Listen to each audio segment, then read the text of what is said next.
그분의 회심이라고 하는 제목으로 말씀을 증거하겠습니다. 지난 우리가 7주 동안 부활절기를 보냈어요. 근데 오늘서부터는 성령 강림절이 시작이 됩니다.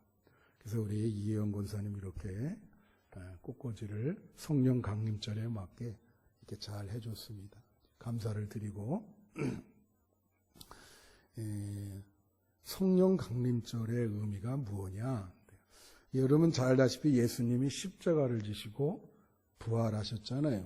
부활하시고 정확히 40일을 이 땅에 계시면서 승천하셨습니다. 근데 예수님이 이 땅에 계셨다고 하는 의미는 보이지 않는 하나님을 우리가 볼 수 있었다. 그거예요. 그래서 제자들이 그 보이는 하나님, 예수님을 보고 힘과 용기를 많이 얻었거든요. 예수님이 승천하면서 신앙의 대상을 못 보게 된 거예요. 근데 예수님이 승천하면서 약속을 하셨습니다. 제자들에게. 뭐라 그랬냐면 요한복음에 보면은 내가 승천해서 이제 하나님 보좌 위에 같이 있을 때 너희에게 성령을 보내줄 것이다. 나를 대신할 성령을 보내줄 것이다. 그래서 성령을 그리스도의 영이라 그렇게 우리가 일컫는 겁니다. 그래서 이제 성령을 보내준다고 약속을 해가지고 사도행전 1장 말미에 보면은 마가의 다락방에 모여서 120명이 전혀 기도에 힘쓰더라. 열심히 기도하는데 2장에 결국은 성령이 강림한 거예요. 그래서 방언이 터지고 막 불이 임하고 그래서 그것을 기념하는 것이 성령 강림절입니다. 그런데 성령 강림절은 감리교에 또 다른 의미가 있어요. 이게 참 감리교만이 갖고 있는 참 은총인데 이 감리교를 시작한 분이 요한 웨슬레라는 분이죠. 여러분 그거는 잘 아시죠? 근데 그분이 회심을 했거든요. 그 회심한 날짜가 5월 24일입니다. 성령 강림절 시작할 즈음에 회심을 하셨어요. 1738년 5월 24일, 그러니까 일기에 적어놨거든요. 오후 9시 15분 전이다. 이렇게 적어놨어요. 웨슬레가. 그때 내가 이제 자기가 회심한 내용을 그때 얘기를 한 거예요. 그러니까 그 5월 24일은 회심을 했는데 그게 성령 강림절이 시작하는 그런 주거든요. 그래서 우리는 이 성령 강림절을 반드시 요한 웨슬레 회심 주일과 같이 지키고 있습니다. 그게 이제 감리교의 특권이에요. 그러니까 감리교회는 시작부터 성령 충만했다. 이렇게 보시면 돼요. 시작부터 성령. 이 감리교가 사람들이 오해하고 있는데 어떤 분들은 너무 자유주의다 이런 말씀하는데 그 잘못된 생각이에요. 우리 감리교만큼 성령을 강조하는 교단이 드뭅니다. 처음부터 성령 충만했기 때문에 그런 결과가 이제 빚어진 거죠. 자, 오늘 본문은 그래서 이 성령 강림절과 웨슬레 회심을 똑같이 기념할 수 있는 본문을 제가 이제 성경을 보다가 찾은 건데 그게 바로 사울이 바울이 되는 회심 사건입니다. 오늘 사도행전 9장은 사울이 예수님을 만나서 회심을 해서 바울이 되는 그런 내용이에요. 여러분 다 아는 거예요. 바울이 그 전에 이름이 사울인데 그때 이 사울은 유대교에 아주 열심이었던 사람이었습니다. 어느 정도로 열심히 있냐면 예수 믿는 사람들이 잘못된 사람들이다라고 생각을 했어요. 그래서 이 오늘 사도행전 9장에 보면 이 사울이 다메섹을 가게 예루살렘에서 말을 이제 타고 어떤 일행들과 이 다마스커스라고 하는 다메섹이라고 하는 데를 갑니다. 그 여러분 오늘날 그게 시리아의 그 도시 수도인가요? 하여튼 시리아의 그 다마스카스라고 있거든요. 예, 그게 다메섹이에요. 근데 글로 이제 집에 가서 한번 읽어보시면 사울이 말을 타고 사람들과 다메섹에 간 이유는 그 다메섹에 있는 기독교인들을 잡아서 예루살렘에 호송하려고 간 거예요. 그러니까 어느 정도로 이 사람이 이 유대교의 아주 특심이고 그리고 기독교인을 색출해서 잡아서 감옥에 넣을 정도의 그런 사람이니까 어느 정도 유대교의 열심이고 예수 믿는 사람들을 나쁘게 보고 있다. 그렇게 보면 되죠. 그 정도가 굉장히 아주 그냥 심각한 거예요. 그 정도로. 그래서 다메섹에 가다가 어떤 일이 벌어지죠? 갑자기 예수님의 음성을 듣게 됩니다. 빛이 비치면서 사울아 사울아 네가 왜 나를 핍박하느냐. 그렇게 보니까 사울이 뭐라 그래요? 누구십니까? 예. 그러니까 뭐라 그러죠? 나는 네가 핍박하는 예수다. 그래갖고 빛이 너무 강렬해가지고 눈이 멀게 돼요. 오늘 제목이 눈의 회심이야. 그래서 어저께 강미화 권사님이 이거 지금 다 해줬는데, 그래서 저한테 묻더라고, 목사님. 이 제목 맞아요? 이 제목이 눈의 회심인데, 이게 뭘 의미하는 겁니까? 이러더라고요. 그래서 제가 들어보면 알아요. 눈의 회심이다. 특별히 이 사울의 회심 속에는 눈에 대한 강조가 많이 나옵니다. 눈이 멀었다가 다시 보게 되는 그 다른 회심 사건에는 이런 눈에 대한 강조가 잘 안 나오는데 이 사울의 회심에서는 눈에 대한 강조, 눈이 바뀌어졌다라고 하는 강조가 많이 나와요. 그래서 저는 사울의 회심을 눈의 회심이다. 그렇게 보고 있어요. 다 같이 눈의 회심. 예. 그러면 자, 회심이라고 하는 게 헬라어로 메타노이아라 그러거든요. 이 메타노이아라는 말은 방향을 180도로 바꿨다는 뜻이에요. 그러니까 여러분이 운전을 하고 가는데 잘못된 길로 들어간 거예요. 고속도로에. 어떻게 해야 돼요? 엑짓으로 내려가서 180도 바꿔가지고 다시 오죠? 그게 메타노이아입니다. 내가 지금 잘못된 길로 가고 있구나. 방향 수정을 해야 된다. 이거. 안 그러면 큰일 난다. 그래서 180도로 방향을 바꾸는 것을 뭐라 그런다고요? 회심이라 그럽니다. 회심. 그래서 그렇다고 한다면 여러분은 회심의 경험이 있으세요? 회심의 경험이. 예수를 믿을 때 회심의 경험이 있으신가? 우리가 예수를 믿을 때 점진적으로 회심하는 사람도 있고 갑자기 이 사울처럼 갑자기 회심하는 사람이 있고 그래요. 예. 그래서 저는 오늘 이 본문을 가지고 어떤 부분을 보려고 그러냐면 이제 왜 사울이 변화가 됐는가? 아주 극적인 변화가 됐거든요. 그 변화의 원인, 그 다음에 변화의 내용은 뭘까? 뭐가 변했나? 그리고 변하고 나서 그 결과는 어떠했는가? 그래서 요 세 가지를 여러분에게 말씀을 드리려고 합니다. 이 본문의 근거에서.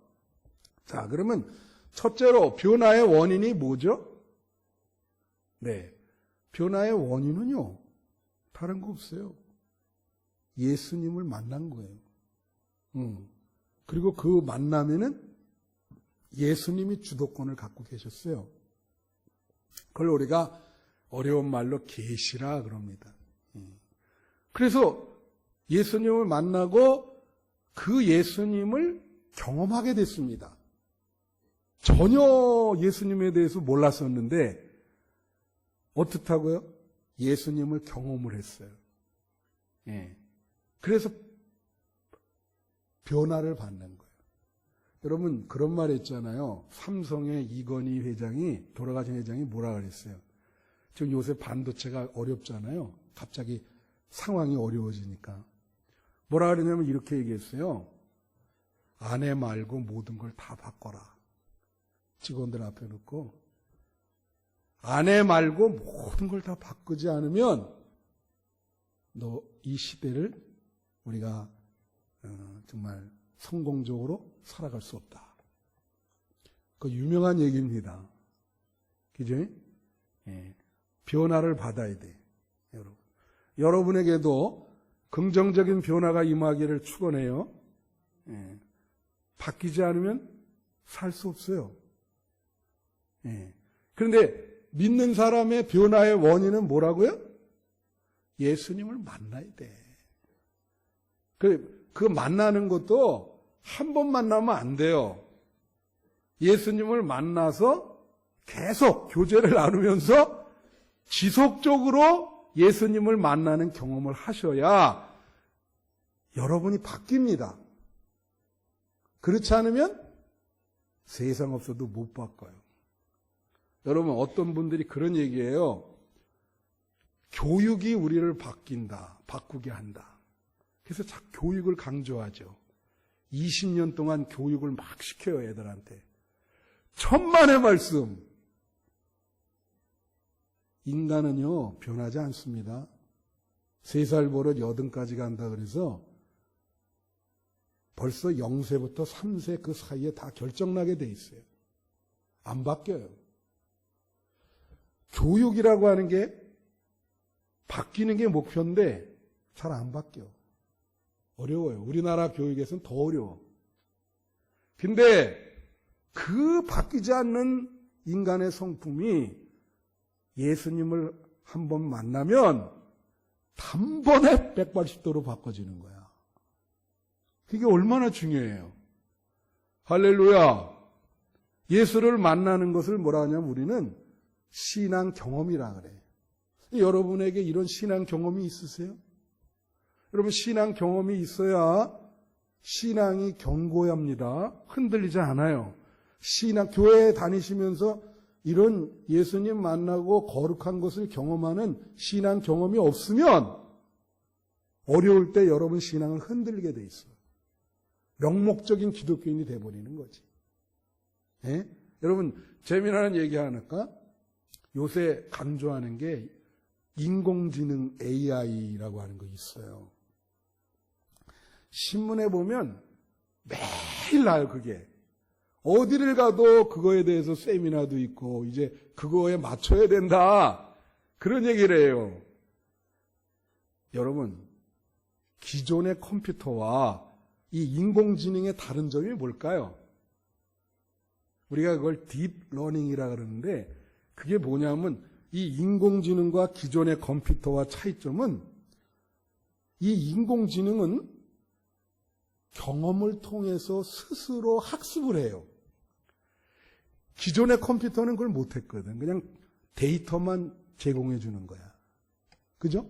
근데 인공지능은 뭐냐면 시행착오를 통해서 학습을 해요, 자기가. 대단한 거죠? 그거 어떻게 알 수 있어요? 여러분, 그 옛날에 그 바둑, 알파고, 이세돌이랑 뒀잖아. 근데 이세돌이가 5판 중에 1판 이겼죠? 그게 유일한 겁니다. 이제는 못 이겨요. 왜 못 이긴 줄 아세요? 그 이후에 이 알파고라고 하는 이 인공지능은 이 계속 세계 1위 이런 사람들과 바둑을 둔 거예요. 그러니까 그것이 엄청나게 시행착오를 통해서 학습을 해가지고 이제는 인간이 못 이깁니다. 천하무적이지. 뭐라고요? 경험을 통해서 스스로 학습을 한다니까. 그래서 여러분, 신앙생활에서 여러분이 변화를 받으려면 어떻게 해야 돼요? 신앙 경험이 있어야 돼요. 말씀을 통해서 경험을 하시고 예배를 통해서 하나님을 경험을 하시고 이런 끊임없는 경험이 있어야 학습을 통해서 여러분이 변화되는 거예요. 아, 이건 아니다. 무슨 말인지 알아요? 그 연세대 심리학과 교수 중에 서은국이라고 있어요. 그 사람이 행복 심리학자 세계 100대에 들어가는 사람이에요. 그분이 뭐라 그러냐면 이렇게 얘기했어요. 행복이라고 하는 것은 다른 게 아니다. 좋은 느낌. 기분이 좋다 그러죠? 좋은 느낌을 갖는 게 행복이라는 거예요. 여러분 지금 예배 드릴 때 어떻게 기분이 좋습니까? 예? 아니면 무슨 말 하는지 하나도 못 알아듣겠다. 예? 그리고 뭐 자꾸 졸려. 예. 별로 기분 좋은 경험이 아니야. 또 어떤 목사는 막 그냥 책망만 해. 막 소리 지르면서. 그러니까, 그러면 행복하지 못하지. 뭐라고요? 좋은 느낌이 행복한 것이다. 그러면 그분은 이렇게 얘기했어요. 좋은 것을 경험하면서 좋은 느낌을 갖는 것이 행복한 것이다. 뭐라고 얘기했는지 아세요? 가장 행복한 경우가 어떤 경우냐? 내가 좋아하는 사람을 만나서 맛집에 가가지고 맛있는 식사를 같이 하면 그게 행복의 최고의 순간이라는 거예요. 맛있게 먹으면서 자기가 좋아하는 사람을 만나. 예? 그런 경험이 있어요? 여러분들? 그러면 신앙생활의 행복은 무엇일까요? 신앙생활의 행복은 예수님이 좋아서 예수님을 만나고 예수님과 교제를 나누는 거예요. 신앙생활의 행복은 좋은 신앙의 경험을 하는 거예요. 오늘 예배 드렸는데 참 좋았다. 은혜가 되었다. 그러면 신앙생활 행복한 거지. 할렐루야. 예? 아멘을 안 하시잖아. 할렐루야. 그렇죠. 이게 추임새인데, 이제 추임새라는 게 뭐예요? 주고받는 거예요. 설교도 주고받는 거거든, 이게. 그래서 이 예배 시간이 여러분에게 좋은 경험이 되기를 축원합니다. 그러면 여러분이 어떻게 되는지 알아요? 변화가 된단 말이야. 그럼 변화되는 거예요. 근데 예배 보는데 이거 죽도록 싫은 거야. 억지로 드리는 거야. 무슨 변화가 있겠어요? 변화가 없지. 예? 그래서 사울이 왜 변했다고요? 예수님을 만났기 때문에 변화받은 거야. 원인이 거기에 있어. 그럼 여러분도 변화를 받으려면 예수님을 만나서 교제를 나누시는 여러분 되시기를 바랍니다. 그래야 여러분이 180도로 바뀌어지는 거야. 그전에는 안 바뀌어요. 자, 두 번째. 변화의 내용을 한번 봅시다. 이게 이제 17절부터 나오는데 17절, 18절, 19절 한번 보세요. 여기만 아나니아가 떠나서 그 집에 들어가서 그에게 안수하여 이르되 형제 사울아 주 곧 내가 오는 길에서 나타나셨던 예수께서 나를 보내요. 자, 이게 중요해요. 여기 세 가지가 나옵니다. 지금 너로 다시 보게 하시고 두 번째는 성령으로 충만하게 하신다 하니 그 다음 절 뭐라고 나와요? 즉시 사울의 눈에서 비늘 같은 것이 벗어나 다시 보게 된지라 일어나 세례를 받고 19절 음식을 먹으며 강건하여지니라. 여기 세 가지 변화가 있었어. 하나는 눈의 변화. 이제 제목이 눈의 회심이었죠. 두 번째는 성령 충만함을 받았어. 그 다음에 세 번째는 뭐죠? 강건해졌어. 다 같이 강건해지다. 이거 굉장히 상징적인 의미가 있는 겁니다. 그러면 어떻게 됐다고요? 눈에서 비늘이 떨어졌어요. 야, 이게 무슨 뜻일까? 비늘 있잖아요, 비늘. 그죠? 눈에서 비늘이 떨어졌어. 이게 사울의 회심의 특징입니다. 그래서 내가 눈의 회심이라 그러는 거예요. 비늘이 떨어지면서 보게 된 거예요. 그러니까 쉽게 말하면 예수님이 사울의 눈을 깨끗하게 하신 거야. 깨끗하게. 세척시켰었다. 렌즈 이렇게 세척하듯이. 자, 여기 보면 눈에 비늘이 꼈다 그런 거는 눈이 제대로 못 본다는 얘기잖아요. 그 비늘을 제거했다. 여러분 지난번에 그 부활절 절기에 제가 말씀드릴 때 엠마오 도상의 두 제자가 누가복음 24장에 보면 부활한 예수님을 못 알아보잖아요. 그죠? 처음에. 그 못 알아볼 때 그게 뭐라고 나오냐면 표현이 그들의 눈이 제한되어서 그들의 눈이 가리워져서 예수인지를 알아보지 못하더라. 그렇게 나오고 그 다음에 부활하신 예수인지를 안다 그럴 때 뭐라고 나오냐면 그들의 눈이 밝아져 예수인지를 알아보다. 그렇게 나와요. 차이가 뭐예요? 눈이 가리워져. 비늘이 꼈다 이거지. 비늘이. 예수님 옆에 계신데 못 알아봐. 그 다음에 어떻게 해요? 눈이 밝아졌다는 거는 그 비늘이 제거됐다는 거야. 그래서 제가 그때 뭐라 그랬어요? 그 헬라어 원어에 보면은 눈이 가리워지다라고 하는 게 그 헬라어 원어가 아주 독특한 뜻을 갖고 있어요. 체포되다. 감옥에 가다. 그런 뜻이 있어요. 다 같이 체포되다. 눈이 체포된다는 게 뭐예요? 눈이 감옥 가 있어. 쉽게 말하면 그거는 중독을 말하는 거거든요. 눈이 중독돼 있단 말이에요, 이게. 그래가지고 자기가 보고 싶은 것만 보죠. 이게 쉽게 말하면 눈이 좀 더러운 것만 보는 거예요. 그죠? 그래서 이제 사울을 보면 예수 그리스도를 믿는 사람을 잡아 죽이려고 그랬잖아요. 그리고 거기 가서도 어떤 놈이 예수 믿는 놈인가 그 색출하려고 눈이 그런 거 아니에요, 지금.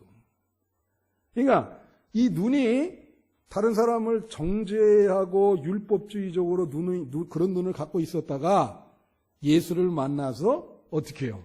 이 눈이 이웃을 사랑하는 그런 사랑의 눈으로 바뀌었다 이거지. 이걸 뭐라 하냐면 관점의 변화라 그래요. 다 같이 관점의 변화. 그래서 사람들 볼 때 좀 이렇게 단점만 보는 사람이 있잖아요, 이게.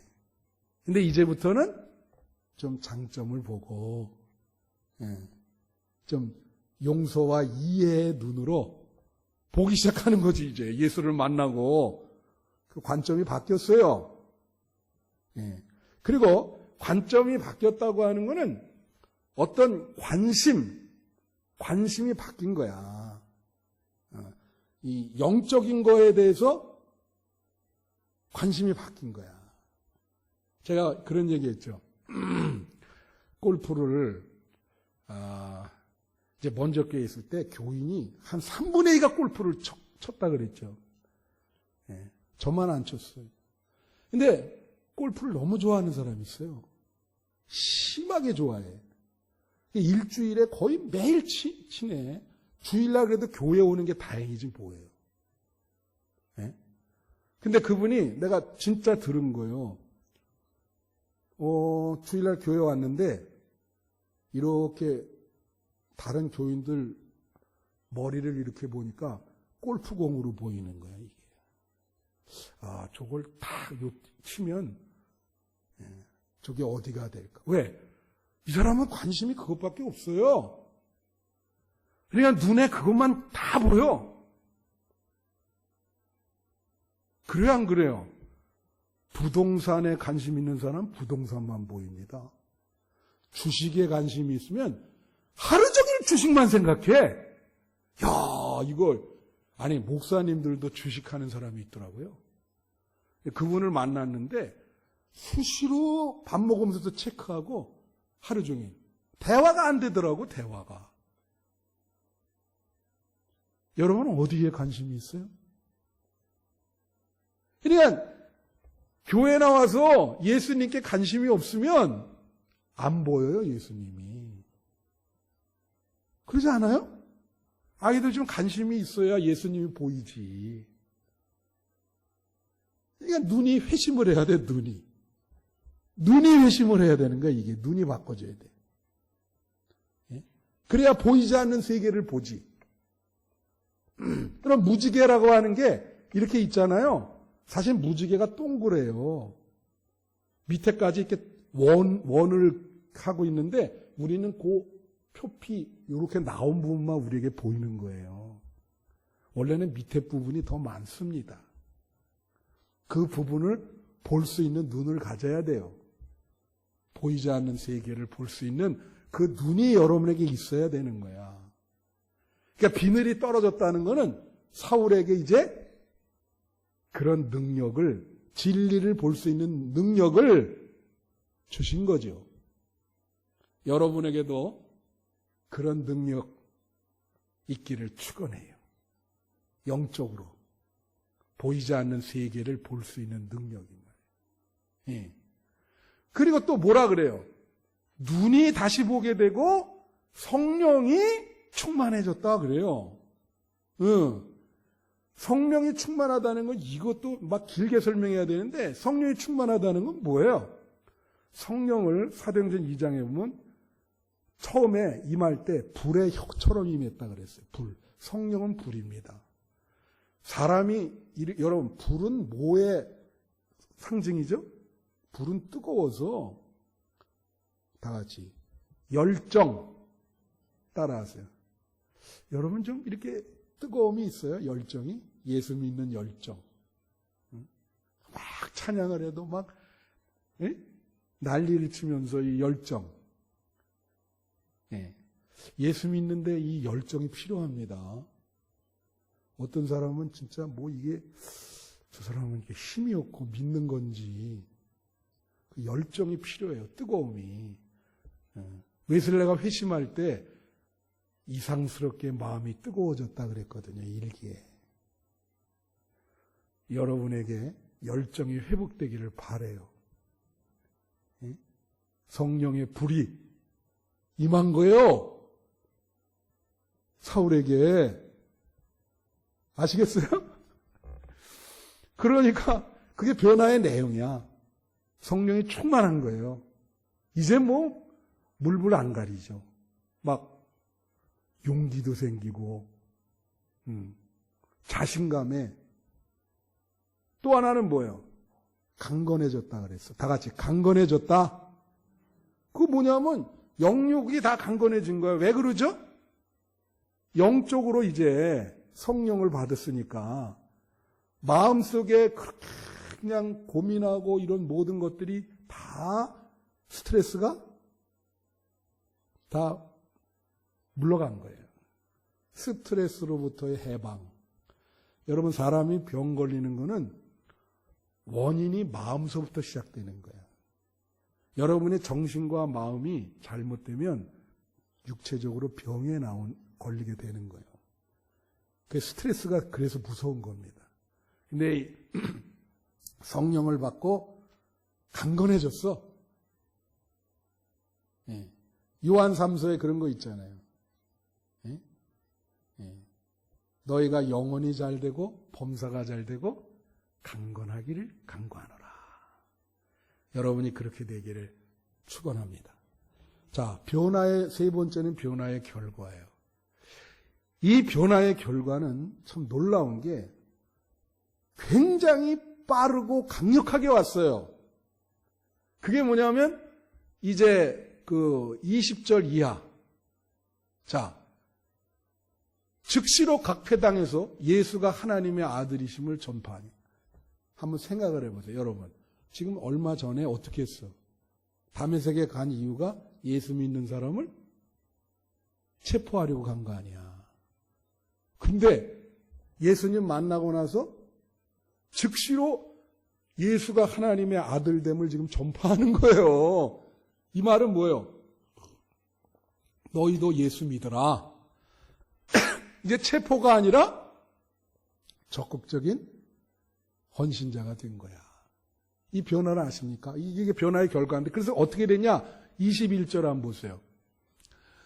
듣는 사람이 놀라 말하되 이 사람이 예루살렘에서 이 이름을 부르는 사람을 멸하려던 자가 아니냐? 여기 온 것도 그들을 결박하여 대제사장들에게 끌어가고자 함이 아니냐? 맞죠? 사람들이 이상하게 본 거야. 이런 걸 뭐라 하죠? 그 사람들이 이게 이해 못하니까 우리나라 말로 얘기하면 이거예요. 쟤 또라이 아니냐? 아니, 얼마 전까지 예수 믿는 사람들, 잘못됐다고 저렇게 핍박하고 잡아가려고 한 사람이 지금은 예수를 전하고 있으니, 야, 이상하다. 22절. 사울은 힘을 더 얻어, 다 같이 힘을 더 얻어 예수를 그리스도라 증언하여 다메섹에 사는 유대인들을 당혹하게 하니라. 나라도 당혹하지. 야, 이 사람 우리 편인 줄 알았는데 보니까 아니야. 그러지 않겠어요? 그래, 이게 제가 뭐라 그랬죠? 변화의 결과가 빠르고 강력하게 왔어요. 너무 세게 온 거예요. 그리고 빠르게. 그럼 내가 여러분에게 물어볼게요. 이제 다 왔습니다. 여러분이 전도한 경험이 있어요? 제가 말씀드릴게요. 이 본문을 보면 여러분이 전도한 경험이 없다 그러면 여러분은 회심한 게 아닙니다. 아직 예수를 만나지 못한 거예요. 예수를 만나면 그 결과는 회심해서, 자, 보세요. 빠르고 강력하게 미친 듯이 나가서 예수님을 전도하게 돼 있어요. 이게 만약에 그런 경험이 없으면 예수님을 전도하지 못했지. 왜 그러냐면 살아계신 예수님을 만난 경험이 없잖아요. 그러니까 그분에 대한 확신이 없어요. 그러니까 전도를 못하지. 확신이 있으면 어떻게 해요? 미친놈이라 그래도 막 가서 막 예수 믿으세요. 길거리에 보세요. 이거 서울역 가면 맨날 나오는 사람이 있어요. 그거 볼 때마다 나와가지고 막 여러분 예수 믿어야 됩니다. 뭐 사람들이 막 비우는데도 그 사람은 100% 예수를 만난 거지. 그죠? 제가 이제 경험한 얘기하고 마칠게요. 제가 회심한 게 중3 때 회심했거든요. 그때 우리 누님 부부가 우리 매형이 돌아가셨는데 장로님이셨어요. 그래갖고 이제 우리 누님이 서울에 장위동이라고 하는데 거기 있었고 장위 감리교회를 그때 감리교회가 아닌 것 같아요. 하여튼 거기 나갔는데 그래 좀 한 열흘 동안 좀 쉬러 그 누님 집을 갔는데 누님이 그때 몸이 아파가지고 교회를 못 나간 거예요. 뭐 여성계 회장님 그러셨는데. 그래가지고 이제 예배 끝나고 그 교회에 그 여성교 회원들, 아줌씨들이 신방을 온 거야. 회장이 아프니까. 한 20명 정도 왔어요. 그래갖고 이제 누님을 이렇게 누워있는데, 막 이렇게 해서 예배를 드려주는 거예요. 그 회원들이 와가지고. 근데 뭐라 하냐면 이렇게, 확실히 다르죠. 뭐냐면, 이 집에 지금 회장님밖에 없어요. 그랬더니 우리 누님이 그런 거예요. 아유, 그 동생이 있는데, 지금 저 방에 좀 중3 학생인데, 쉬러 와가지고 저 방에 있다고. 근데 걔는 예수 안 믿어서 그냥 예배 안 드릴 거예요. 이제 그렇게 얘기한 거예요, 우리 누님이. 그러니까, 아이고, 그 예배 인도하는 사람이 그런 게 어디 있습니까? 이 바운더리에 있으면 무조건 예배 드려야지. 그래갖고, 나 옆 방에 있는데 왔어요. 그 예수 믿는 사람이 좀 그런 게 있잖아요. 근데 그게 유효타를 날리더라고. 나 싫다는데, 이걸 잡고 끄는 거예요. 뭐 학생이니까 어떡하겠어요? 나이도 중3뿐이 안 됐으니까. 그 아줌마들이, 나 그래서 아줌마를 무서워해. 이걸 끌고 딱 앉힌 거예요, 거기. 그러니까, 나이 드신 여자분이 그러니까 어떻게 저항을 합니까?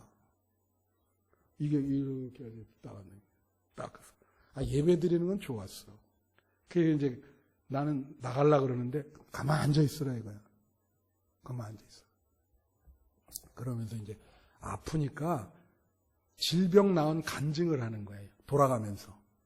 근데 그때 이제 들을 때 갑자기 옆에 사람이 자기가 여기 뒤에 이렇게 혹이 있었는데 어느 날 기도하는데 이게 떨어졌대. 그래서 내가 속으로 미쳤구만. 난 그렇게 생각하는 거예요. 또 이 사람은 진짜 처음에 이제 내가 처음 예배를 드린 거죠. 목사가 인도하는 걸 안 하고 여선교회 권사님들이 와서 하는 그거를. 근데 옆에 어떤 분이 그러냐면 자기가 자궁암 3기인가 4기에 걸렸다는 거예요. 과거에.